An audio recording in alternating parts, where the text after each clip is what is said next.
Shalom, nous allons étudier le Daf Kouf Alev dans ma Sechet et nous reprenons dernière ligne du Daf Kouf Hamoudbet. On avait dit que le Tarnegol, le coq, a tendance à séduire la femelle avant de s'accoupler. Omaï Mefayesla, comment il fait? Comment on doit le faire? Amar Yuda Amarav Achika Ama. Comme ça, hein, il faut dire. Zamnina lir ziga de matulir akair. Il dit, je vais t'acheter une robe, une tenue qui va être grande, qui va descendre jusqu'à tes pieds. Et après la relation, il dit, l'ishtimite le kabel tedahu tarnegola, et itle velo zamnina lir, que la crête de ce coq, en parlant de lui-même, c'est qu'en gros, qu'il perde tout ce qu'il a si finalement il n'utilise pas son argent pour effectivement accomplir cette promesse. Donc c'est la manière de gâter une femme avant et après justement que la relation ait eu lieu. La nouvelle Mishnah, donc Oufalef, Adelet Sheve Mukse. On parle ici d'une porte qui est à l'arrière d'un bâtiment, une porte qu'on utilise quasiment jamais. Chadakim Sheve Pirza. Et ici, donc à chaque fois, ce sont pas des portes telles qu'on a aujourd'hui, c'est-à-dire un système avec un morceau de bois qui a tendance justement à être fixé, mais qui peut en même temps s'ouvrir. C'est des portes, on va dire, qu'on improvise des fois. Donc, dans le cas, par exemple, de Chadakim, je vais pire ça, c'est une manière de boucher comme ça une ouverture avec des paillasses ou marcelot, en alim baem, et laim ken, gevohin min aretz. On ne peut boucher la partie du mur ou du bâtiment qui est ouvert avec ces semblants de porte que si au moment où on ouvre, eh bien la porte est toujours suspendue au-dessus du sol. Si la porte repose directement sur le sol, c'est interdit. Ça, c'est ce qui est marqué dans la Mishnah. Donc la seule condition, c'est que la porte soit suspendue. La Gemara s'étonne. On mine un objecte avec une braïta, delet anigreret. Une porte qui a justement tendance à toucher un peu le sol quand on l'ouvre et quand on la ferme. Marcelet anigreret, pareil pour des paillasses avec cancan à nigra. Pareil, donc cancan c'est une partie de l'outil qu'on utilise pour labourer, qu'on utilise ici pour fermer. Bisma shekshurim utluim no'alim ba'em beshabbat, tant qu'ils sont attachés à la porte et qu'ils sont suspendus. C'est-à-dire qu'il faut vraiment que ce soit complètement suspendu en l'air. No'alim ba'em beshabbat ve'en tzarich lomar biyom tov. On peut fermer pendant Shabbat et évidemment encore plus pendant Yom Tov. Donc la Mishnah semble seulement demander à ce que la porte, le système de porte soit attaché au bâtiment et que ce soit légèrement suspendu. Mais on n'a pas besoin que ce soit vraiment élevé par rapport au sol. Alors que dans la Mishnah, on a demandé à ce que ce soit gavoa, vraiment élevé par rapport au sol. La Gemara répond, elle donne une réponse de Abaye et de Rava. Amar Abaye, Besheshla Tzir, Rava Amar, Beshaya Lahen Tzir. Donc il y a deux réponses ressemblantes mais légèrement différentes. Abaye dit qu'il y a un tzir, donc il y a des systèmes d'attache sur la porte qui montrent que c'est attaché au bâtiment et donc c'est une porte. En sachant encore une fois que les portes souvent c'était des morceaux simplement de bois qu'on utilisait pour fermer. Et ici le système d'attache au mur montre que c'est une porte et c'est pour ça que les gens comprendront que c'est pas un binyan, que c'est pas une construction, mais que c'est simplement une manière de fermer une porte. Rava et m'attire même dans un cas où il n'y a plus ce tir, mais qu'il y en avait sur la porte. S'il y en avait, il en reste des traces et donc selon Rava c'est même autorisé dans ce cas-là. On objecte métivé delet anigreret ou marcelet anigreret avec un can nigra. La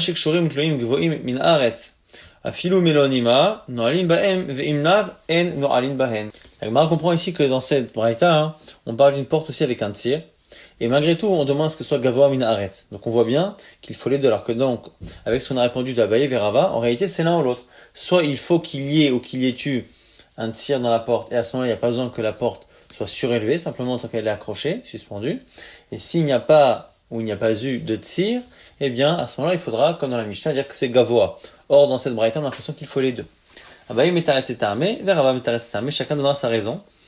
Enfin, donnera une réponse, mais en fonction de sa logique à lui. C'est-à-dire que dans la braïta, quand on a dit qu'il faut que ce soit suspendu, c'est suspendu ou qu'il y ait un tir. S'il n'y a pas de tir, il faut que ce soit suspendu en l'air. Sinon, pas forcément. Abaye metares et armé, oh, chez un tir. Donc, selon Abaye, il faudra dire, sauf s'il y a un tir. S'il y a un tir, il n'y a pas besoin que ce soit surélevé, chez Gvoim Minaret, ou que ce soit surélevé. Et Rava Metaret c'est armé, chez Aya la même chose, soit il y a eu un tir, ou chez Gvoim Minaret, soit actuellement, il faudra la suspendre en hauteur. Dans nos Rabbanan, on a une braïta qui nous dit, Soche Kotsim, Chavilim Shitkinan les Pirtsa chez Bechatzer. Donc on a ici des branches de Kotsim. Kotsim, ce sont des ronces comme ça, des plantes à épines. Et Chavilim aussi, des paillasses qu'on a fait avec toujours ces Kotsim. Shitkinan les Pirtsa chez Bechatzer, qu'on a utilisé pour boucher comme ça une partie de Mechitzot qui étaient ouvertes. Tant qu'ils sont attachés et suspendus, on peut fermer pendant Shabbat et évidemment pendant Yom Tov. Ça, c'est ce que dit la Braïta. Taner Rabbi Chia. Rabbi Chia nous dit Delet Almana, une porte qui est veuve. Alors ici, c'est une porte à qui il manque une partie de l'objet. Delet Almana Nigret, qui a tendance à toucher le sol quand on l'ouvre. En No'alin Ba'em, on ne peut pas fermer. L'Agma se pose la question sur la définition de Delet Almana. Chidame Delet Almana. Ikanamre Dechat Shifa, Vekadame Delit Le Gishma. Il faut préciser qu'à l'époque, comme dit Rashi, les portes étaient faites de deux morceaux, et de deux morceaux qui étaient reliés par des crochets. Et donc ici, pour dire que c'est différent d'Elet Almana, c'est soit une porte qui est faite en un seul morceau, et non pas en deux, soit des Gishma, qu'il n'y a pas de crochet, mais que c'est attaché avec des sortes de clous de fixation métallique. Amar Rav Yehuda, Hay Medurta. Maintenant, on nous parle toujours de la Melacha de Binyan. On n'a pas le droit de faire certaines constructions midarabanan. Ici, on verra que parfois, quand c'est interdit, il suffit de changer l'ordre de position des objets pour que ce soit autorisé. Si on veut faire un feu pendant Yom Tov, et qu'on veut donc faire un monticule de bois pour faire un bûcher, eh bien, comment on le fait? Mimala le mata share, mimata le mala assis. On n'a pas le droit de mettre les morceaux de bois de bas en haut. On peut les mettre de haut en bas. C'est-à-dire que quelqu'un suspend les morceaux de bois en l'air, et en dessous, on remplit les choses. De telle sorte à ce qu'on a inversé les premières bûches de bois, de telle sorte à ce que ce soit autorisé et pas interdit midarabanan. Vechen, bi'ata, vechen, kidra, vechen, puria, vechen, chavita. Donc, bi'ata, c'est quand on fait un feu et que on met plusieurs, on suspend donc au-dessus du feu un objet en métal pour pouvoir suspendre dessus la nourriture. Eh bien, il faut d'abord mettre la nourriture, la tenir en l'air, et après seulement mettre le support. Pareil pour une dera, pour une marmite, pareil pour un pouria, pour un lit qu'on démonte et qu'on remonte pendant Shabbat. Il faut d'abord suspendre la partie haute et après mettre les pieds. Et pareil, quand on fait une construction en mettant deux tonneaux et un troisième au-dessus, on met d'abord celui du dessus et après on place ceux d'en dessous. Quand on a parlé des kotsim, on a parlé des ronces, eh bien on nous rapporte une discussion par rapport à cela. À Amar le Wavzuki, Yanzuki, donc ceux qui renient la Torah orale, qui a dit à Rabbi Shua ben Hanania, il a dit Chitka'a. Il l'a comparé justement à Chitka'a, à justement des épines et des ronces. Dirti Behu, c'est marqué dans Micha, Tovam Kechedek. En parlant de Ram Israël, Tovam, les meilleurs parmi eux, c'est comme Chedek. Et Chedek ici, selon lui, c'est une allusion aux ronces. Donc, vous n'êtes pas bien vouloir Israël, puisque le meilleur parmi vous, vous êtes des ronces. Donc, toi, je t'appelle Chitka. Amalé, il lui répond, Shatia, imbécile, Shfil le Sefer Yikra. Va jusqu'à la suite du verset. Dirti, c'est marqué Yashar, Mi Mesucha. Que les droits qu'il y a dans l'Am Israël, Mi Mesucha, c'est eux qui protègent comme une souka, comme un scar qui protège le peuple. Mais là, Maï Tovam Kechedek. Alors, comment on comprend le début du verset? Keshem Shechadakim Alalo Meginim ala Pirtsa. Car, Tovim Shebanu, de la même manière que parfois les ronces et protègent les voleurs pour que les empêcher de venir, on met soit des protections avec des ronces, soit on laisse justement des plantes comme ça pour empêcher les voleurs de rentrer. Et bien pareil, car Tovim Shebanu, pareil pour les meilleurs parmi leur Israël, Maginim allez nous protège le reste du peuple. Ou sinon, Davar Acher, Tovam Kechedek, Shemehadekim et Arshaim les Genam. Faut renverser ici le chet avec un he, souvent on inverse les deux lettres. Et Kehedek, c'est-à-dire qu'ils oppriment les Rechaim et ils les font tomber dans le Geinom, et c'est comme ça qu'ils protègent leur Israël. Shinema, comme c'est marqué, Kumi, va doshi bat Sion, ki karner asim barzel. Va bat Sion, donc on parle de Jérusalem, d'habitants de Jérusalem, va et opprime les Rechaim, ki karner asim barzel, ou farsotaïr asim nechusha, car je vais faire de ta corne quelque chose en métal, et de tes sabots, je vais en faire du bronze, vahadikot, amim, rabim, et tu vas pouvoir opprimer de nombreux peuples. Donc c'est une allusion justement à cela. Donc c'est comme ça que Rabbi Yoshua ben Hanania a répondu à ce tzduki. Nouvelle Mishnah, le Yarmod Adam, Birshut et Achil, un homme ne peut pas être dans le domaine privé, Veiftach, Birshut Arabim, et utiliser une clé qui est dans le domaine public. Donc imaginons que il est à l'intérieur et la porte et la clé de la porte se trouve dans le domaine public, il passe la main à l'extérieur et il ouvre ou il ferme.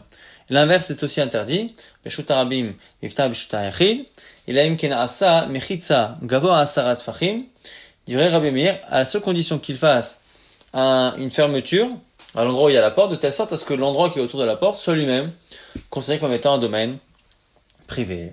Ça, c'est Rabbi Meir qui interdit effectivement donc d'être dans un endroit et de déplacer un objet avec sa main dans un autre endroit de peur qu'on finisse par transférer. Amrou, le Chachamim nous disent Maaseh Bishuk Shel Patamim. Pourtant, il y a une histoire un jour dans un chouk de gens qui vendaient un peu de tous les objets. Shaya Bershim qui allait à Jérusalem, et là-bas, les gens laissaient la clé sur une petite fenêtre qui était au-dessus de la porte. Et a priori, c'était autorisé. Rabbi Yossi corrige juste, Rabbi Yossi Omer, chouk shel samarim mava, c'était un chouk spécialisé dans la laine et donc pas forcément dans l'alimentation. Et a priori, on autorisait pendant Shabbat d'ouvrir et de fermer ces magasins. Donc la Gemara commence à étudier la Mishnah. Et dit quoi? Vers Rabbanan. Comment comprendre Rabbanan? Amar Rabbi Meir Yeshut Arabim ou Madru Inhu Carmélite. Rabbi Meir, il interdit quoi? Il interdit à quelqu'un qui est dans le domaine privé de déplacer la clé dans le domaine public. Chachamim, la réponse qu'ils lui ont donnée avec le chouk. Là-bas, cette histoire, a priori, c'était un problème de carmélite. Parce que Yerushalayim, c'est carmélite. Pourquoi? D'Amar Rabba Barachan Amar Rabbi Yochanan, il m'allait de la totéa. Si les portes de Jérusalem ne se fermaient pas toutes les nuits, on serait chayav de Reshut Harabim là-bas. Mashma, que comme elle ferme toutes les nuits, c'est pas Reshut Harabim, donc c'est carmélite.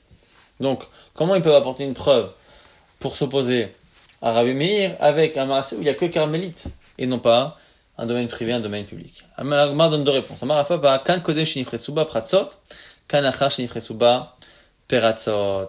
En réalité, Rabbi Yochanan, ce qu'il a dit, c'est à l'époque, effectivement, où on fermait les portes de Jérusalem et que la muraille était complète. Et donc là, effectivement, c'était carmélite. Mais ce qu'on vient de dire à l'instant, ça a été fait à une époque où il y avait une partie de la muraille qui avait été ouverte, et donc, à ce moment-là, Jérusalem n'était pas un carmélite, mais un domaine public, et c'est pour ça que c'est une bonne objection que Chachamim ont fait à Rabbi Meir. Deuxième réponse, Rava Amar, Sefatan le Sharigina. En réalité, il manque d'une certaine manière quelques mots dans la Mishnah, et ce qu'on dit Chachamim, c'est par rapport à Sharegina, les portes qui donnent sur un jardin, qui sépare souvent le domaine public du domaine privé, qui lui, effectivement, est carmélite. Et après, c'est comme ça qu'il faut comprendre et lire la Mishnah. Chachamim, donc Rabbi est plutôt interdit domaine privé à public ou public à privé, et pareil, si l'homme est dans le domaine privé, et qu'il veut ouvrir la porte avec une clé qui se trouve dans le domaine carmélite. Et pareil à l'envers avec carmélite, Veiptar, Yeshua Yachid. Ça, c'est ce que Rabbi Meir aurait dit. Il a une kanasa mechitza gevor asarat fachim, sauf s'il fait une mechitza du Rabbi Meir. Et c'est là que l'objection de Chachamim a du sens. Amrolo, ma'aseh b'shuk shel patamim, shel Yerushalayim, shel Yonalim, manichim et amafter b'chalon shel gaba apetach, Rabbi Yossi Omer b'shuk shel samarim haya. Donc on a la suite de la Mishnah qui reste identique à celle qu'on a étudiée. Maintenant, Tanu Rabbanan, la Gemara nous rapporte une braïta par rapport justement à Sharegina, qui, comme on vient de le dire, c'est un endroit qui est carmélite. Pitré, comme ça, l'entrée des portes d'un guina, d'un petit jardin, comme ça, qui sert d'entrée, qui est donc carmélite. Bisman sheesh laem beit sha'am bifnim.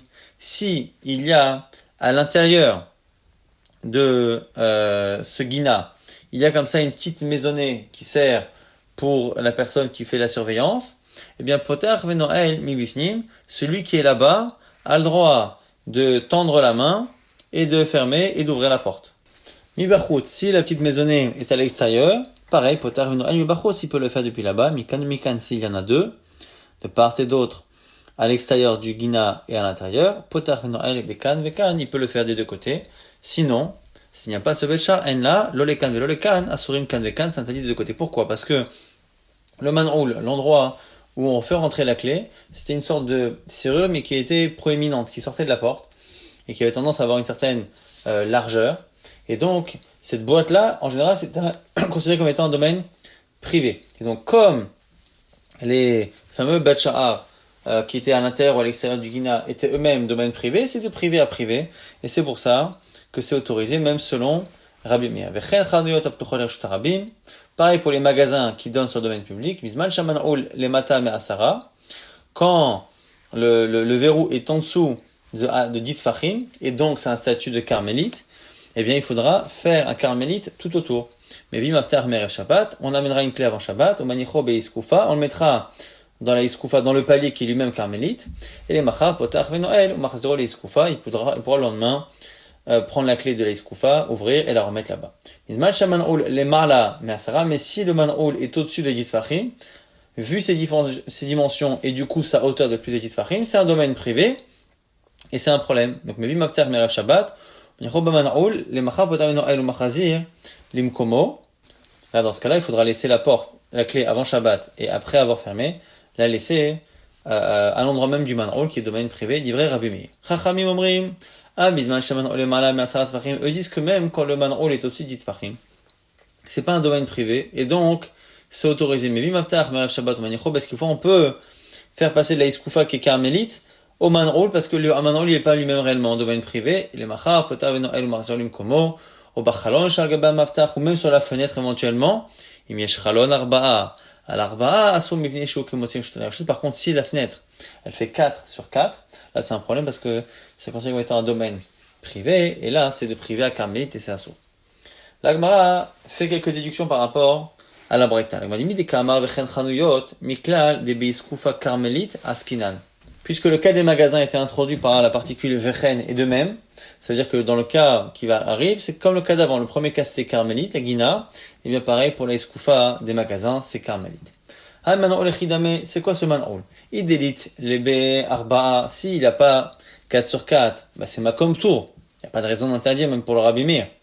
Ve'id, barba'a, s'il a 4 sur 4, be'anima rabanan, avidman shaman'oul et malam asara, mevim after merev shabbat, ou menicho beiskoufa les machav. Est-ce que c'est possible que Chachamim autorise de transférer de la iskoufa qui est carmélite à ce man'oul qui a les dimensions et qui du coup même selon Rabbanan peut être au-dessus de 4, c'est un problème. Comme Talem carmélite, c'est un transfert de carmélite au domaine privé. Amar Abaye le'olam de en bo arba'a. La Gemara dit non, il n'y a pas 4. Ve'yeshbo lachok. Mais en réalité, il y a un trou disponible dans la porte pour pouvoir finalement mettre un man'oul qui est plus grand, mais le man'oul en lui-même ne l'a pas. Est-ce qu'on considère que cette partie où il y a la place de mettre un plus grand man'oul, c'est comme si le man'oul lui-même était aussi grand ou pas? Ou l'ashlimo l'arba'a. Appliquer ça la marloquette. Rabbi Meir, ça va chokekin l'ashlim. Selon Rabbi Meir, on creuse et on fait comme si on complétait le man'oul, parce qu'il y a théoriquement la place de mettre un grand man'oul. Alors du coup, on considère qu'il est dans les dimensions d'un shta yachid, et c'est un shta yachid, et c'est le Rabbanan. Non, mais le Rabbanan, c'est vrai, en chokekin le'ashmi. La Gemara nous dit maintenant, Amar Ravibi barabaye. Shma mina mea matnita tlat. De cette braïta, on peut apprendre 3 choses. Shma mina, premièrement, on apprend que chokekim le'ashlim. On apprend justement que selon Rabbi Meir, on tient chokekin le'ashlim, qu'on peut artificiellement compléter les dimensions de quelque chose qui n'a pas les dimensions voulues. Shma mina, on apprend également que Adarbe Rabbi Meir, Misha Regina, que Rabbi Meir est revenu sur l'interdit qu'il avait dit là-bas dans Sha'arigina. Pourquoi? Parce qu'à la fin de la Braïta, on a vu que si il n'a pas la possibilité, il laisse la clé sur la serrure et il peut donc fermer et déplacer la clé qui est sur le man'oul dans le man'oul, qui est un domaine privé, alors que lui se situe dans le palier qui lui-même est carmélite. Donc on voit que Rabbi Meir finalement, il autorise à déplacer avec la main quelque chose qui est dans le domaine privé, alors que moi-même je suis dans le domaine carmélite.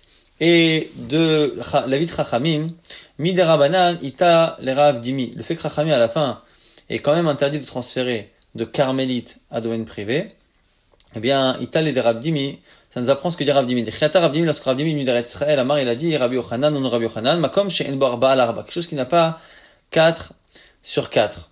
מותר לבני רשות היחיד לחטף עליו ובלבד שלא יחליפו. On a le droit d'utiliser cet endroit qui m'a comme tour pour juste déposer un objet et le remettre bien sur ses épaules, mais par contre on peut pas transférer. S'il y a un domaine privé de part et d'autre, on peut pas l'utiliser. Et donc faire un transfert, les khatrila, on peut pas le faire. Et on voit dans notre Mishnah que même Rabbanan, qui sont plus mais quelques Rabbémir, n'autorisent pas les khatrila à faire un transfert d'un makom tour à un reshut hayachid.